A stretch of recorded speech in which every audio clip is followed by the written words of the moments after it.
Shu holatda yurganda o'rta peshobingizda achishish, og'riq bo'ladi rosa. Erkak xirurglarga oilaviy sharoitga ko'ra erkak xirurglarga operatsiya qildirmaydi. Nima qiladi ayol? Ayol kasallikni o'tkazib yuboradi. Uni o'tkazib yuborganman. Ya'ni shu jarrohlik amaliyotigacha yetib borgan kasallik. Assalomu alaykum. Men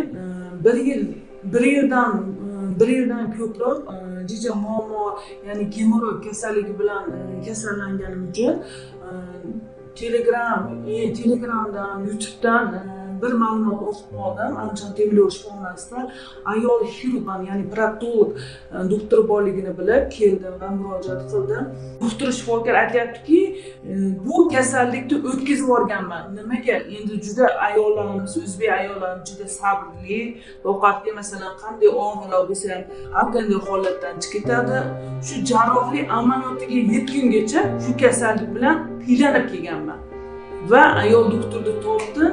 Mana hozirda yaxshiman, jarrohlik to'g'risi mana ko'ringanda, ko'rsatganda, o'ng holatini aytganda, u jarrohlik amaliyotigacha yetib borgan.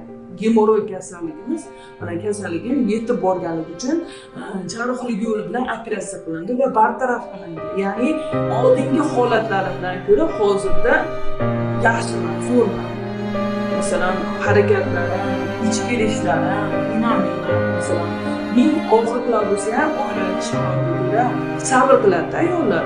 Lekin bu ayollarga ko'proq tavsiya qilaman, murojaat qilib oldini olish kerak. Albatta jarrohlikgacha yetib bormasdan oilaviy sharoitini qarab, ayol xirurg Andijon temir yo'l shifoxonasi bor ekan, ko'rsatib oldin olsa buni davolasa bo'ladi.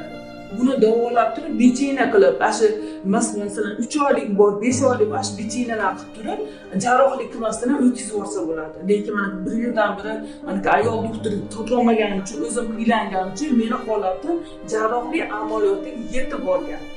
Buni ko'rsatganda ochiq holatda xirurg ayol ko'rganligimda jarrohlik amaliyoti bilan bartaraf qilishmayotgan va jarrohlik amaliyotini hozirda o'tkazdim. Hozirda oldinga nisbatan yaxshi holatdaman.